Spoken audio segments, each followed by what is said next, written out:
तो yes, hello what's up, कैसे हैं आप सब मित्रों। तो संडे की शाम है, आप सबने आई होप अपना टेस्ट वगैरह दे दिया है। सबकी कॉपी सबके हाथ में होगी और अभी तक आपके पास मार्किंग स्कीम नहीं है, right. And that's the best part, आपको अभी यही पता ही नहीं आपने क्या किया। तो अभी पता चल जाएगा आपने क्या किया, कैसे किया, किस तरह से आपको नंबर वगैरह मिलेंगे। कई बच्चों का मेरे पर डाउट आ रहा था, सर ये शीट भेजनी कहाँ है। अपने पास रखो, ठीक है। अपने पास रखो इसको, कहीं किसी को भेजने की जरूरत नहीं है। हम सिंपलिसिटी में बिलीव करते हैं, कॉम्प्लेक्सिटी में नहीं। एंड ये अब आपके साथ मैं मार्किंग स्कीम शेयर करूंगा। तो जैसे आईसीआई का एग्जामिनर होता है ना, आप मान लो आप आईसीआई के एग्जामिनर ही हो। आईसीआई का एग्जामिनर भी, उसको भी ऐसा ही मान के चलो कुछ नहीं पता, ठीक है। ही और she just gets the marking scheme and the copy. और उस मार्किंग स्कीम में बता रखा होता है कि भाई ये वर्ड्स होने चाहिए, अगर ये वर्ड हैं तो नंबर दे दो, तो वो नंबर दे देता है। तो कैसा एग्जामिनर है? गाय एग्जामिनर है। गाय मतलब भोला, बहुत ही भोला एग्जामिनर होता है। तो जैसा जैसा आईसीआई बोलती है वैसा वैसा वो करते जाते हैं। हैंड रेस करने की जरूरत नहीं है, हैंड रेस करने की अभी कोई जरूरत नहीं, मैंने तुमसे कुछ पूछा ही नहीं। अब सारे के सारे बच्चे हो जाओ रेडी। आई होप मेरी ऑडियो वीडियो सब एकदम क्लियरली आ रही है। मैं अपनी स्क्रीन शेयर करना शुरू करने वाला हूं। हम आज के सेशन के एंड में एक क्लास फोटोग्राफ भी लेंगे, जैसे बचपन में होता था ना, बचपन में होता था ना क्लास फोटोग्राफ। हाँ सर, बचपन में क्लास फोटोग्राफ होती थी। तो वैसे ही हम बचपन में क्लास फोटो, जैसे आज भी हम एक क्लास फोटोग्राफ लेंगे। तो मैंने आप सबको कहा था तैयार व्यार होकर आने की जरूरत नहीं है, बस अपने चेहरे पे एक मुस्कान लेके आना, और कुछ करने की जरूरत होती नहीं है। That's all that you need to bring. बाकी तो अपन सब बढ़िया ही लगते हैं, ठीक है। एक बार चेहरे पे स्माइल आ जाती तो उससे बढ़िया मेकअप दुनिया में कोई है ही नहीं। तो ये बात मान के चलना अपने को। चलो great sir, let's start with the session. मैं स्क्रीन शेयर करना शुरू करता हूं। जैसे ही मैं शेयर करूं मुझे बता देना क्या आपको मेरी आईपैड की स्क्रीन दिख रही है या नहीं।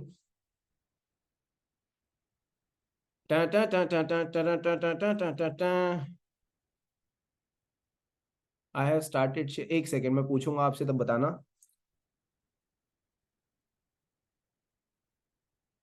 अभी नहीं गया।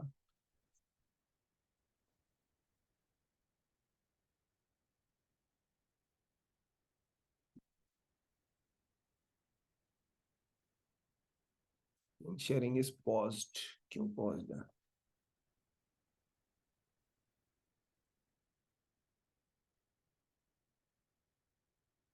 Yes, we are here. अब मुझे लगता है सबको कहीं ना कहीं स्क्रीन दिख रही होगी। यही टेस्ट था आपके पास? क्या यही टेस्ट था? CA inter audit 24 class test 1? Yes sir. अब एक एक करके हम क्वेश्चन बाय क्वेश्चन चलेंगे, क्वेश्चंस को डिस्कस भी करेंगे, समझेंगे क्या क्वेश्चन की मांग थी, एंड अकॉर्डिंगली हम आगे बढ़ते जाएंगे। सबने कहा यस सर यही टेस्ट था। सबसे पहले आ जाओ क्वेश्चन नंबर 1 पे। एमसीक्यूज थे, 5 क्वेश्चंस, 2 मार्क्स ईच। काफी लिबरल मैंने रखा आपके लिए कि भाई 5 क्वेश्चन है, 2-2 नंबर के हैं। सही हुआ तो 2 नंबर आपके पास, और गड़बड़ हुई तो 2 नंबर चले भी जाएंगे। तो अकॉर्डिंगली थोड़ा सा फन रहेगा यहाँ पे। सबसे पहला सवाल था एसए 200 उయ్या कासा। इन्होंने उయ్या उయ్या लिखा तो उయ్या उయ్या से काम चला लो। Overall objectives of independent auditor in conduct of audit of financial statement. क्या ओवरऑल ऑब्जेक्टिव रहते हैं? हमको क्या चाहिए? Reasonable assurance. रीजनेबल एश्योरेंस किस चीज को लेकर? That the financial statement as a whole are free from material misstatement. अगर मटेरियल मिसस्टेटमेंट नहीं है, इसका क्या तात्पर्य है? यानी financial statements have been prepared in all material respects as per the applicable FRF. क्या यहां तक पॉइंट क्लियर था? हाँ सर, हम इसका ओपिनियन दे देंगे। फिर मैंने कहा था ओपिनियन दिल में रखोगे या रिपोर्ट भी करोगे? सर रिपोर्ट भी करेंगे। तो सिर्फ रीजनेबल एश्योरेंस तक रहोगे या रिपोर्ट भी करेंगे? सर रिपोर्ट भी करेंगे। तो right answer will be both A and B above. क्या लॉजिक क्लियर है? जल्दी से एक बार बताओ, is the logic clear to all of you? Yes sir, हमको लॉजिक समझ आया। 2-2 नंबर देना शुरू कर दो अपने आप को, बहुत बढ़िया। अब आ जाओ क्वेश्चन नंबर 2। इस क्वेश्चन में मुझे ऐसा लगता है इसकी ना, ये 3 पॉइंट तो सबको आते होंगे, बट जब बात आएगी ना आंसर देने की, कंफ्यूजन ही कंफ्यूजन है। सर क्या? Request from the client for the auditor to change the engagement. क्या इन तीनों में से किससे आ सकती है? तो हमारे नोट्स में तो तीनों ही पॉइंट लिखे हैं ना, आरसीएम करके अपन ने क्लास में याद किया था। Restriction on the scope by management और circumstances, changes in the circumstances, misunderstanding. तो आपने ना अब सवाल ये पूछना है अपने आप से, गेम ऑडिट का नहीं है, अंग्रेजी का है। सर अंग्रेजी का गेम क्या है? क्या क्लाइंट के केस में ये तीनों के तीनों जो सर्कमस्टेंस है, मैं भी, मेरे को भी ना आदत पड़ी हुई इधर उधर करने की, ये बताओ ये तीनों के तीनों जो सर्कमस्टेंसेस हैं ये एक साथ प्रेजेंट होने चाहिए, या फिर ये हो तो भी चलेगा, और ये हो तो भी चलेगा, और ये हो तो भी चलेगा। गेम और का है या एंड का? बच्चे कह रहे हैं क्लास 5 में और एंड मैंने इंग्लिश टीचर से सीखा ही नहीं। अब ये और एंड कहां से आ गया मेरे पीछे? सबने एकदम सही जवाब दिया, और का गेम है। सबने एकदम सही जवाब दिया, और का गेम है। यानी ये हो तो भी चलेगा, ये हो तो भी चलेगा, ये हो तो भी चलेगा। तो right answer will be C और डी। मैं बताता हूं 100% जनता यही है, 100% जनता सी और डी में होगी। अब सही आंसर क्या है सर? सही आंसर आई होप आप सब लोग समझ गए हैं। The right answer is D, 1 और 2 और 3। या फायदा हुआ टेस्ट देने का? जल्दी से बताओ, क्या फायदा हुआ टेस्ट देने का? सर आप तो एकदम मसालेदार क्वेश्चन ले आए टेस्ट में, हमको तो लगा था सीधा सीधा पूछोगे। आईसीआई सीधा सीधा पूछता तो मैं भी सीधा सीधा पूछता। खत्म कहानी। मेरा काम है तुमको सिखाना। अगर आप सीखोगे तो मजा आएगा, वरना क्या फायदा? बिना सीखे क्या फायदा? फिर तो तुमको लगेगा ना टेस्ट देकर कोई फायदा ही नहीं होता, सर वही वही क्वेश्चन देते हैं जो हमने ऑलरेडी कर रखे हैं।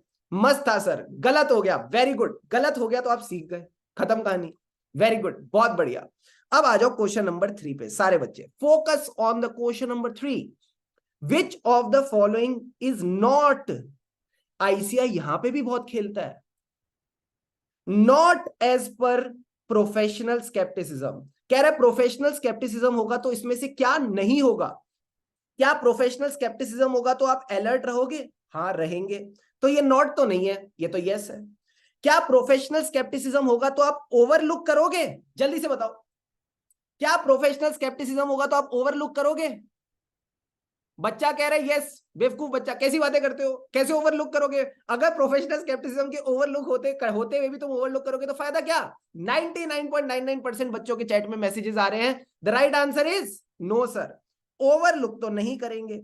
अच्छा, जब प्रोफेशनल स्केप्टिसिज्म होगा तो आपकी अजम्पशंस एप्रोप्रिएट होंगी इनएप्रोप्रिएट? सर एप्रोप्रिएट होंगी। तो क्या एप्रोप्रिएट अजम्पशंस भी यस में आएगा? हाँ सर, ये भी यस में आएगा। क्या प्रोफेशनल स्केप्टिसिज्म होगा तो आप अलर्ट रहोगे? हाँ सर, अलर्ट रहेंगे। तो राइट आंसर क्या निकला? क्या निकला राइट आंसर? इशिता, पाटिल, नितिन, देव, जानिया, सबने एकदम सही जवाब बोला sir, option number b. Overlooking unusual circumstances is not in the spirit of professional scepticism. Shruti कहती है सर मेरा सही हो गया, पाटिल कहता है मेरा भी सही हो गया, ये लास्ट में ख्याल आया। Very good, very very good.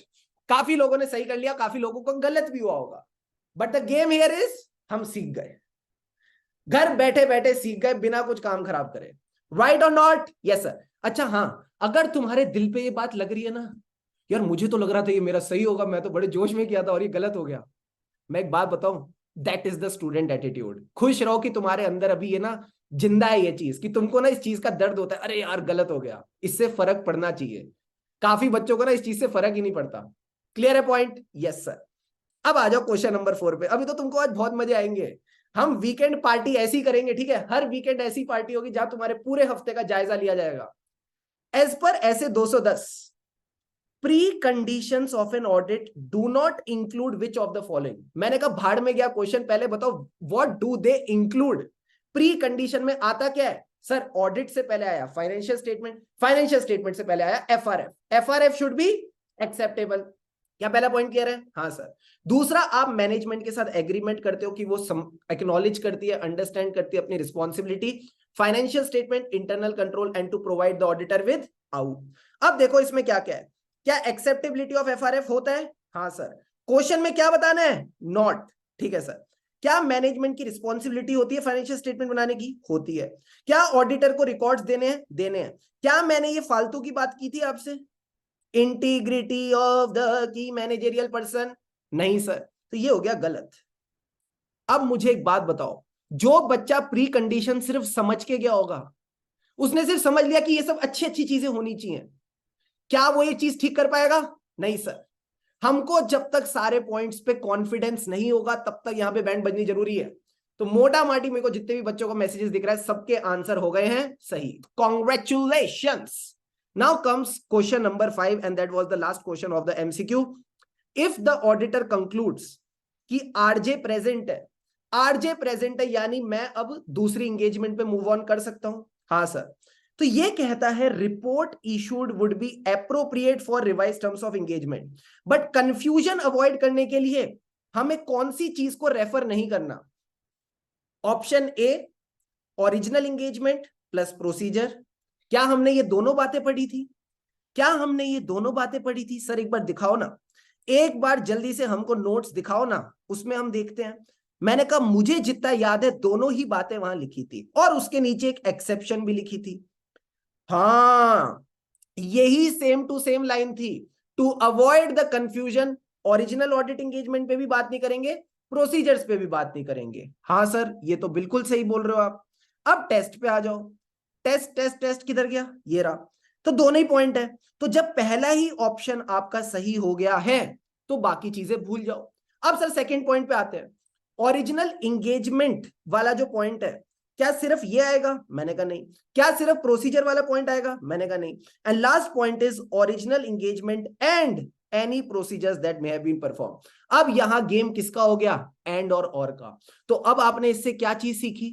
अपने दिल से पूछो, मैं बात ही नहीं करूंगा। आप बताओ आपने क्या चीज सीखी? जब भी नोट्स को पढ़ेंगे ध्यान देंगे और लिखा है या एंड लिखा है। क्या आप सब एक कमिटमेंट करते हो मुझे? पेशेंस, हमें भागना नहीं है, शांति से शांतिपूर्वक आगे बढ़ना है। ठीक है, बस इतनी सी बात का हमको ध्यान रख के चलना है। ग्रेट। तो यहां एमसीक्यूज कंप्लीट होते, 5 एमसीक्यूज थे। मैं एक बार आप सबसे फटाफट मैं डाल रहा हूं पोल टेलीग्राम चैनल पे। आप मुझे बस इतना बता दो, पोल में 5 में से मैं पूछूंगा 3 और अबव, और दूसरा ऑप्शन होगा लेस देन 3। आपने उसमें बताना है आपके कितने एमसीक्यूज ठीक हुए। Just give me a second, I just poll on the Telegram group. How many MCQ right? 3 और अबव, लेस देन 3 मतलब 1 या 2। ठीक है, पोल मैंने भेज दिया। अनोनिमस वोटिंग होगी, किसी को कुछ नहीं पता चलेगा कौन क्या बता रहा है। जल्दी से बता दो। This poll is open for next 30 seconds. 30 votes आ गए हैं। 100 वोट्स पे देख लेते हैं क्या होगा। मैं लेस देन 3 कर रहा हूं, ठीक है, just for keeping it like that, देखने के लिए कि पोल पे क्या चल रहा है। भाई साहब 87% भारतीय ये कहते हैं कि उनके 3 और अबव आए हैं। मतलब तुम्हारी एमसीक्यू में तो एग्जामिशन आ गई, एमसीक्यू में तो एग्जामिशन आ गई। Very very good. 5 out of 5 भी आए हैं क्या किसी के? 5 आउट ऑफ 5 वाले भी हैं क्या कोई? कहां है पोल? टेलीग्राम ग्रुप में नलायक, जहां पे तुमको जूम का लिंक मिला। Very good, awesome. सर आपकी मेहनत नहीं यार, तुम्हारी मेहनत रंग लाई। कैसी कैसी बातें कर रहे हो? संडे को बैठ के कौन टेस्ट देता है? हर किसी की बस की थोड़ी होती है यार। You people are giving it, that's amazing, बहुत बढ़िया। चलो भाई, एमसीक्यू का कारवा यहां कंप्लीट होता है। डिस्क्रिप्टिव में एक छोटा सा मसाला है, बस वो मैं एक बार डिस्कस करूंगा, उसके बाद डिस्क्रिप्टिव की भी चेकिंग बहुत आसानी से हो जाएगी। आ जाओ मेरे साथ। सबसे पहला क्वेश्चन है पेस के बारे में। ये तो आप सबके साथ मैंने क्लास में भी डिस्कस किया था, बहुत इजी क्वेश्चन है। आपको सिर्फ 3 एडवांटेजेस बताने, तो एक बार मैं मार्किंग स्कीम दिखा देता हूं। कोई भी 3 पॉइंट अगर आपने लिखे हैं, चुपचाप 3 में से 3 नंबर दे दो, एग्जामिनर भी नहीं काटेगा। ठीक है, अगर तुमको थोड़ा प्रूडेंस चलनी है तो अपने आप को 2.5 नंबर दे देना, but I think you can give 3 out of 3। अगर तुम्हारे आंसर में हाई क्वालिटी इंफॉर्मेशन है कहीं भी, 1 नंबर ले लो। अगर तुम्हारे आंसर में शेयर होल्डर वाली बात लिखी है कि शेयर होल्डर्स मे और may not be involve in the daily affairs, तो उनका इंटरेस्ट इज सेफगार्डेड, तो 1 नंबर ले लो। Moral check on employees, 1 number ले लो। Helpful to government authority, 1 number ले लो। ठीक है, relied upon by the lenders और बैंकर्स, ये डिसाइड करने के लिए वेदर टू लैंड और नॉट, 1 नंबर ले लो। Last point is detect error और फ्रॉड और बोथ, इसमें भी 1 नंबर ले सकते हो। Review the existence and operation of control, ताकि आप डेफिशिएंसी बता सको। इनमें से कोई भी अगर आपने 3 पॉइंट लिखे हैं और ये कीवर्ड्स प्रेजेंट है, अंग्रेजी इधर उधर हो सकती है, चलेगा। एंड टू एंड अंग्रेजी का तो रट्टा मैं भी नहीं लगा सकता, तुम क्या लगाओगे? कोई AIR 1 भी नहीं लगा सकता।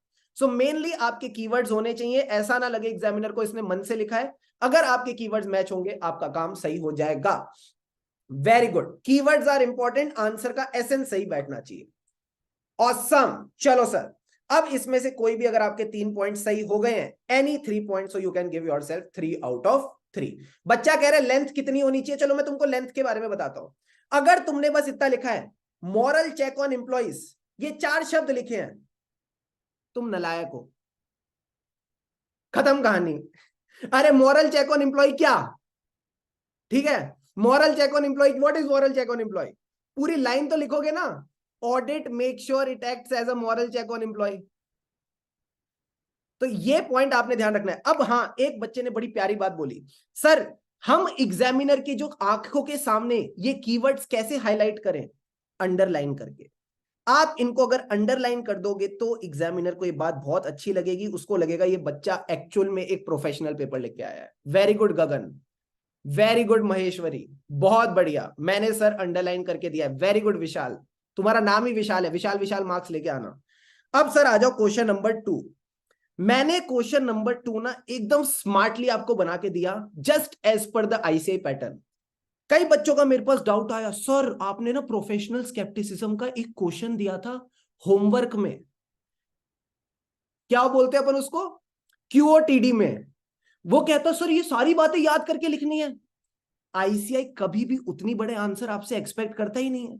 वो आपसे पूछेगा क्वेश्चन 3 नंबर का, 4 नंबर का, 5 नंबर का। यानी प्रोफेशनल स्केप्टिज्म में जो हमने पॉइंट्स वाली चीजें पढ़ी है ना, उसको एज अ हेडिंग बना के वो पूछ सकता है। जैसे मैंने यहां किया, मैंने पूरी कहानी लिखी और एंड में क्या बोला, attitude of professional skepticism requires the auditor to stay alert, explain with example.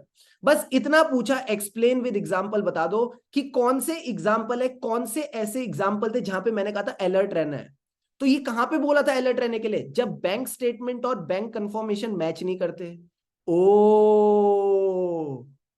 आई बात समझ, हाँ सर। फिर उसके बाद क्या होता है, हमें डाउट होता है on the reliability of documents, फिर फ्रॉड की खुशबू आती है, एंड लास्ट पॉइंट क्या आता है सर, लास्ट पॉइंट आता है एडिशनल प्रोसीजर करने पड़ेंगे। अब आपकी तरफ से मुझे जो डाउट आएगा वो क्या, सर मैं तो पूरी रामकथा लिख के आया हूं, मैं तो प्रोफेशनल स्केप्टिज्म का मीनिंग भी लिखा, मैंने तो एग्जाम्पल भी लिखे, और मैंने क्या क्या लिखा सर, मैंने ना वो भी लिख दिया, वो जो लास्ट में उई वाली बातें होती है ना, मैं वो सब लिखाया। क्या बात कर दी तुमने, तुमने आज ये लिखा है, मैं एक्सेप्ट कर रहा हूं, बट मुझे ये बताओ, क्या एक स्मार्ट व्यक्ति पूरी बात करता है या उतनी बात करता है जितना पूछा गया है? ऑप्शन 1 या ऑप्शन 2? ऑप्शन 1 पूरी बात करेंगे, ऑप्शन 2 सारी बातें करेंगे। सुनो ना तुम, आज तो हम फुर्सत में बैठे हैं, पूरी कहानी सुन के जाओ। Sir option number 2। तो अगर आपने सारी बातें लिखी हैं, मैं ये नहीं कहूंगा कि आपके अंदर नॉलेज की कमी है, इट इज जस्ट दैट हम यहां पे सीख रहे हैं, तो कोई गलत बात नहीं आपने करी है। तो मेक श्योर ये चीज आप अवॉइड कर सकते हैं, ठीक है। तो क्वेश्चन 2 में अगर आप मार्किंग स्कीम में देखोगे, ज्यादा बड़ा आंसर मैंने दिया ही नहीं है, सिर्फ वही 4 बातें लिखी है, contradicts, question the reliability of documents and response to inquiries, possibility of fraud, need for additional procedure. तो अगर ये 4 बातें आपने लिखी हैं तो आप 4 में से 4 नंबर अपने आप को दे सकते हो। क्लियर है पॉइंट? हाँ सर, क्या हम ये चारों बातें सीधी सीधे लिखेंगे तो 4 नंबर मिलेंगे? मिलते हैं।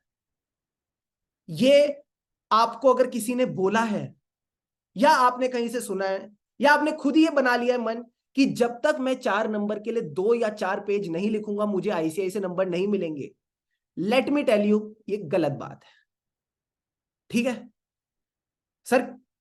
मैं आपको चलो एक एग्जांपल देता हूं, कभी भी खाली बैठे हो ना, यूट्यूब पे सर्च कर लेना Shubham Keswani audit final answer sheet, आपको मेरे ऐसे फाइनल के आंसर्स भी मिलेंगे जिसमें मैंने पूरा एक पेज भी नहीं लिखा, तब भी 5 में से 5 मिले हैं। हाँ, हम बीकॉम का एग्जाम नहीं दे रहे दोस्त, हम इंटर का दे रहे, किसी ने बिल्कुल सही बताया। So that is the best thing that you need to understand. Got it? Got it sir. अब आ जाओ सर क्वेश्चन नंबर 3 पे, ये तो सबसे मरियल क्वेश्चन था कि 3 पार्टी रिलेशनशिप होती है सर, कौन कौन होता है? मैंने कहा यहाँ पे 3 पार्टी कौन कौन होंगे, मानसी एक बार हैंड डाउन कर दो, मैं लास्ट में डाउट्स लूंगा, ठीक है। 3 पार्टीज कौन कौन होंगे सर? 3 पार्टीज बड़े सिंपल सिंपल थे, एक तो हमारी रिस्पॉन्सिबल पार्टी, एक हमारा प्रैक्टिशनर, एक हमारे इंटेंडेड यूजर। तो आपने तीनों का मीनिंग लिखना है, एंड अगेन आपके आंसर में कुछ कीवर्ड्स होने चाहिए। क्या? पहला कीवर्ड 1 नंबर के लिए कि प्रैक्टिशनर कौन है? जो अश्योरेंस देता है। अब जो आपके मन में डाउट आता है वही आपको क्लैरिफाई करना है, प्रैक्टिशनर और ऑडिटर में क्या फर्क है? Sir practitioner is a broader term, ये सारी एश्योरेंस एंगेजमेंट्स के लिए आप कहीं ना कहीं यूज कर सकते हो।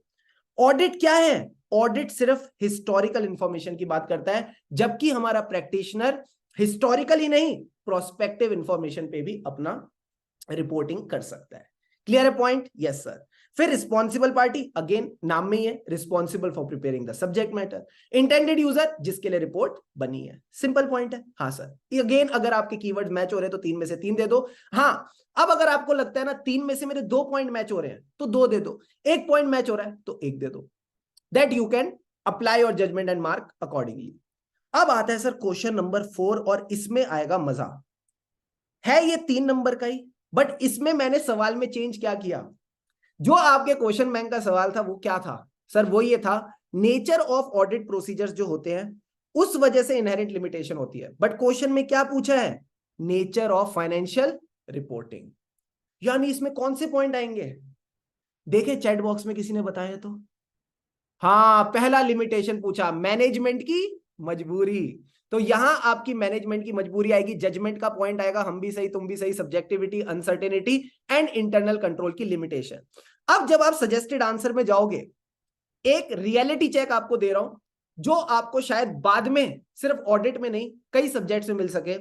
आईसीआई कई बार अपने सजेस्टेड आंसर में ना कुछ एडिशनल चीजें डाल देता है, तो उस वजह से हो सकता है आपको 3 में से 3 नहीं, 3 में से 2 मिले या 3 में से 1.5 मिले। एग्जाम्पल देता हूं, हमने नोट्स में क्या पढ़ा था, judgements by the management, it is there और नॉट, यस सर। अब जजमेंट से क्या हो सकता है, सब्जेक्टिव डिसीजंस और डिग्री ऑफ अनसर्टेनिटी। तो इसी वजह से auditor may not be able to obtain the absolute assurance. क्या मैं बोल दूं ये कंक्लूडिंग लाइन है कि हम इसी वजह से एब्सोल्यूट अश्योरेंस नहीं ले सकते, रीजनेबल अश्योरेंस लेते हैं, राइट और नॉट, यस सर। तो इस तरह की आप छोटी छोटी बातें अगर आपके माइंड में आती हैं तो इसको भी आप साथ साथ लिख के चल सकते हो। अब इसके बाद देखो इन्होंने क्या लिखा है, one of the premise of conducting audit. ध्यान से सुनते जाना, मजा आएगा। एक प्रिमाइस जिसपे हम ऑडिट कंडक्ट करते हैं वो क्या है, मैनेजमेंट एक्नॉलेज करती है अपनी रिस्पॉन्सिबिलिटी। मैनेजमेंट की 2 रिस्पॉन्सिबिलिटी क्या थी, फाइनेंशियल स्टेटमेंट बनाना as per the FRF, yes और नो, यस सर। साथ ही साथ इंटरनल कंट्रोल लगाना। फिर जब इसने ये बात लिखी ना, तब इसने इंटरनल कंट्रोल की बात की और बोला these controls may not have operated effectively to provide reliable information due to their own limitation. You got the point or not? Yes sir. तो क्या मैं बोल दूं इसने कहीं ना कहीं फाइनेंशियल स्टेटमेंट और इंटरनल कंट्रोल को जोड़ दिया? जल्दी से बताओ, हुआ कुछ नहीं है, वही फाइनेंशियल स्टेटमेंट है, वही इंटरनल कंट्रोल है, बीच में इन्होंने एक एडिशनल पैरा डाला जिससे इसको जोड़ दिया। क्लियर है पॉइंट? हाँ सर। तो आप भी इस तरह की एक एडिशनल चीज अपने नोट्स में क्या लगा सकते हो। अब नोट्स में आप ये चीज जाके लिख तो नहीं सकते, यस और नो, यस सर। तो आप क्या लगाओगे वहां पे, मैंने एक डिवाइस बताया था क्लास के स्टार्टिंग में, जल्दी से बताओ। स्टिकी नोट्स, हिमांशु जैन ने बताया, राघव ने बताया, सबने बिल्कुल सही बताया। ये एक छोटी सी चीज आप समराइज फॉर्म में लिख सकते हो, स्टिकी नोट। अब कई बच्चे पूछेंगे सर प्रिमाइस क्या होता है, प्रिमाइस क्या होता है? प्रिमाइस है, प्रिमाइस पता है बोला जाता है बेस को, जिस बेस पे आप ऑडिट कंडक्ट कर रहे हो।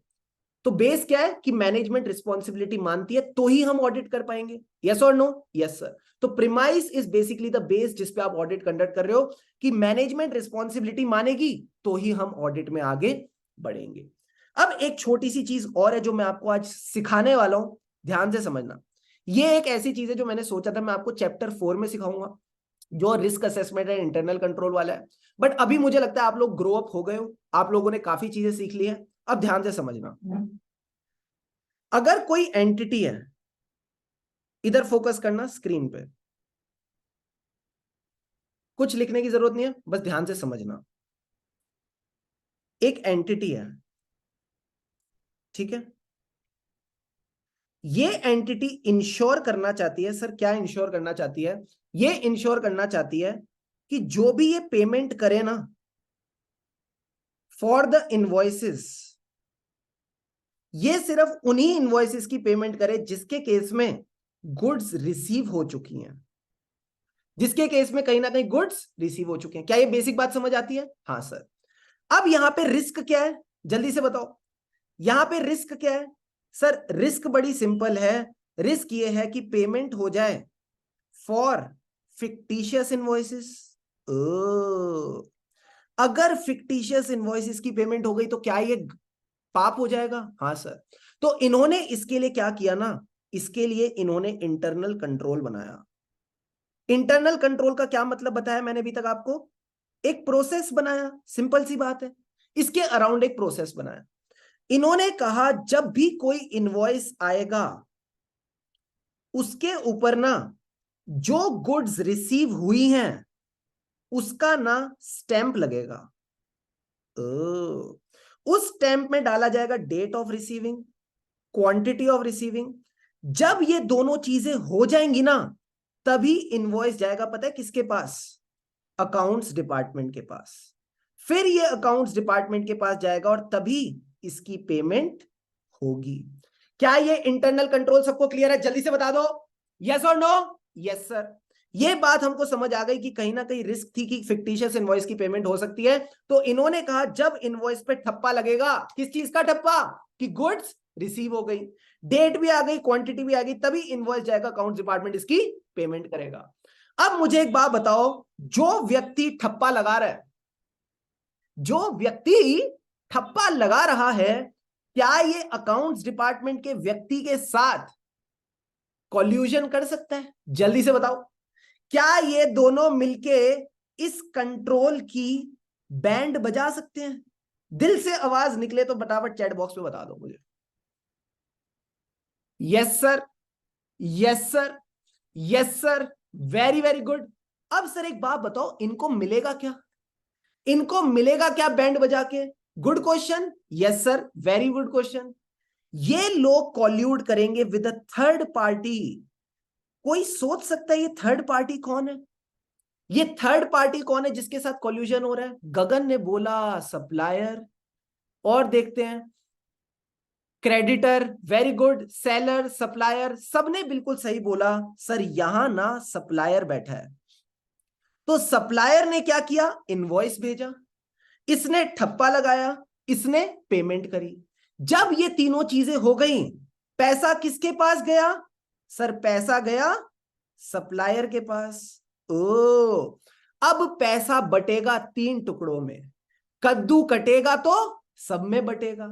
तो ये पैसा बटा तीन टुकड़ों में, एक हिस्सा गया सप्लायर के पास, एक हिस्सा गया गुड्स रिसीव करने के पास, और एक हिस्सा गया जिसने पेमेंट करी। क्या बात है, मजा आया नहीं आया? जल्दी से बताओ, सारे बच्चे बताओ, फील आ गई नहीं आ गई? क्या अब तुमको वो पॉइंट समझ आ गया कि इंटरनल कंट्रोल की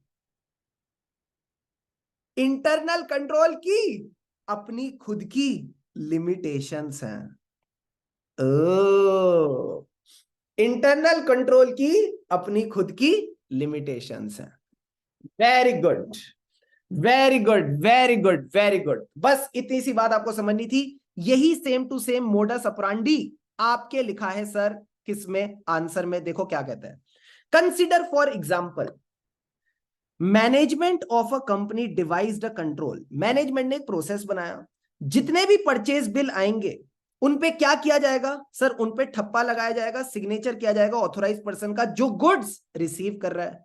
ओ, ये क्या करेगा? सर ये इस पे डेट और टाइम डालेगा कि कौन कौन सी गुड्स रिसीव हुई, कब रिसीव हुई। ठीक है सर, ऐसा कंट्रोल क्यों लगाया गया? ऐसा कंट्रोल क्यों लगाया गया? जल्दी से बताओ। तो इन्होंने कहा हमने ऐसा कंट्रोल लगाया क्योंकि हम ये चाहते हैं सिर्फ उन्हीं परचेज बिल्स की पेमेंट हो जिनमें गुड्स रिसीव हो गई हैं। अब ये कहता है now what happens if the accountant जो पेमेंट कर रहा है एंड द ऑथोराइज पर्सन जो गुड्स रिसीव कर रहा है, ये दोनों मिलके कॉल्यूजन कर लें, ये दोनों मिलके एंटिटी की बैंड बजा दें, तो sir this collusion is one of the limitations of internal control. तो मैं आपको सिंपल सी बात कहता हूं, अगर आपने अपने आंसर में जजमेंट बाय द मैनेजमेंट लिखा है, अगर आपने अपने आंसर में सर दूसरी चीज क्या लिखनी थी? सब्जेक्टिविटी, प्लस दूसरा पॉइंट क्या था? एक्चुअल एस्टिमेट से डिफरेंट हो सकता है। यानी क्या था वो? अरे मैं भूल गया यार, क्या था क्या था क्या था क्या था क्या था? अनसर्टेनिटी। यस, कहीं ना कहीं सब्जेक्टिविटी और अनसर्टेनिटी हो सकती है। Very very good. अगर ये दो पॉइंट्स लिखे तो आप अपने आप को 3 में से 2 नंबर दे सकते हो। अब लिमिटेशन में क्योंकि आपको एग्जांपल नहीं पता था, अब पता चल गया है, तो ये आंसर भी आप साथ साथ ध्यान में रख के चलेंगे। बच्चा कह रहे ग्रुप पे ये आंसर स्कीम भेजोगे? नहीं नहीं, मैं तो अपने घर लेके जाऊंगा। मैं क्या करूंगा तुमको देके? ये तुम्हारी थोड़ी है, तो सिर्फ मेरी है। राइट? नो नो सर, हमको मिलेगी। वेरी गुड, पक्का मिलेगी यार। ऐसे ऐसे थोड़ी, ऐसे थोड़ी करेंगे। आ गई बात समझ? Yes sir. अब इसके बाद के जो सवाल थे सारे मरियल सवाल। आंसर नंबर 5 मुझे लगता है मोटा माटी सब बच्चों को आता ही होगा। आंसर नंबर 5 में क्या था, जल्दी से एक बार तुम ही बता दो। चलो आंसर 5 में क्या लिखने वाले थे? Factor. Very very good sir. वो वाले फैक्टर्स हैं क्या जहां पे वो हमसे बात करके मिसअंडरस्टैंडिंग हो गई है? हाँ, मिसअंडरस्टैंडिंग पहले पॉइंट को लेके, बाकी पॉइंट्स रिवाइज हो गए। Yes sir. तो वही पॉइंट्स में से आपने कोई 4 बातें लिखनी थी, सेम टू सेम वही की वही बातें आएंगी। अच्छा एक बात बताओ, कई बच्चों के मन में अब एक और डाउट आएगा, क्या सर क्या हमको ऐसे 210 की रेफरेंस देनी चाहिए? ये सवाल मैं आपसे पूछ सकता हूं। क्या लगता है आपको आपके आंसर में ऐसे 210 की रेफरेंस देनी चाहिए?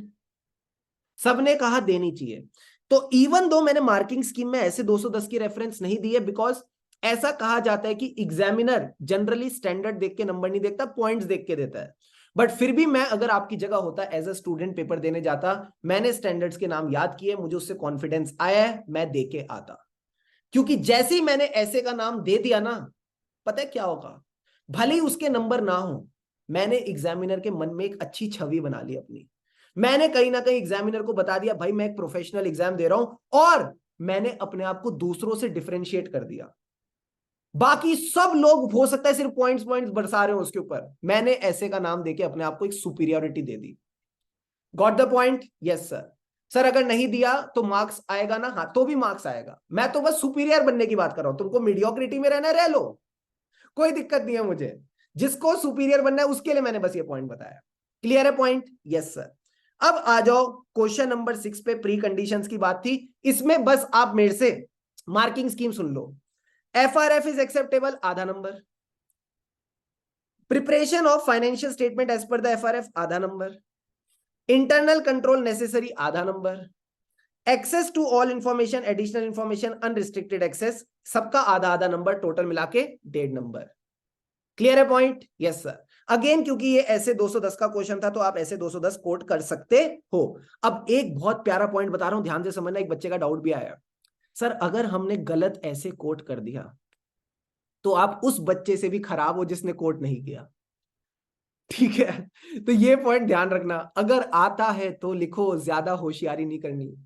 ज्यादा होशियारी करते तो गेम खराब हो जाता है भाई साहब। हाँ गगन ने लिखा same as law, yes 100% surety है तो लिख के आना, ज्यादा ओवर स्मार्ट मत बनना। ठीक है, ऐसे हो हवा में तीर चलाओगे तो तीर वापस आके तुम्हारे दिल पे ही लगेगा। ठीक है, तो ये बात आपने ध्यान पे रख के चलनी है। तो मुझे आप क्या करो, मुझे आप क्या करो, मैं एक पोल और डाल दूं ग्रुप में। हाँ सर, सारे बच्चे का फटाफट टोटल लगा लो अपना, एक बार टोटल लगा लो। हम टोटल लगा के देखते हैं कि क्लास की, और ना सच सच लिखना, क्योंकि at the end of the day we are all learning in today session. Yes sir. Question number 5 रह गया। 5 कैसे रह गया यार, सारे कर लिया अपन ने डिस्कस। ठीक है, मैं एक बार फटाफट क्लास में पोल करता हूं, योर मार्क्स टुडे। ठीक है, ऑप्शंस रखते हैं 26 एंड अबव।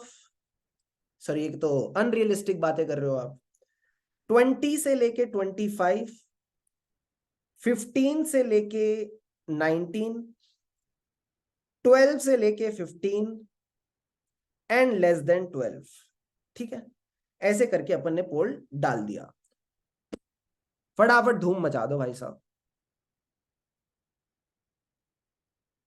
मजा आ रहा है। 27, 25, ओ भाई साहब। सर इसकी भी रिकॉर्डिंग अपलोड कर देना। हाँ हाँ कर देंगे, मुझे पता है हम गलती से टाइम पे आ जाते हैं बार बार। आप आ जाते हो आराम से। 27, 28, वेरी गुड। सो ये हमारे पास कहीं ना कहीं आ गए हैं पोल के रिजल्ट्स। 19% बच्चों के आए हैं 26 एंड अबव, 43% बच्चों के आए हैं 22 to 25, which is great. 15 to 19 that is 50% to लेके एग्जामिशन तक आप कह सकते हो 26% है। 12 to 15 है 8%, एंड लेस देन 12 है 4%, which I feel is a fair number. तो हर व्यक्ति यहां कुछ ना कुछ सीख के गया है। क्या आप सब एग्री करते हो कि नहीं करते हो? वॉज दिस सेशन मीनिंगफुल और नॉट? जल्दी से बताओ, वरना फिर ये सेशन का कोई फायदा नहीं है, करेंगे ही नहीं। Yes sir, awesome awesome awesome awesome awesome awesome. अब हमारे पास हैंड रेस कर रखे हैं सर 2-3 बच्चों ने। जल्दी से हम उनके डाउट्स वगैरह ले लेते हैं और फिर इस सेशन को आगे बढ़ाते हैं। मैं पहले ये रिकॉर्डिंग जो हो चुकी है as per the marking scheme वाली, वो मैं एंड करता हूं, and then let's begin with the next recording for the mentorship session. चलो।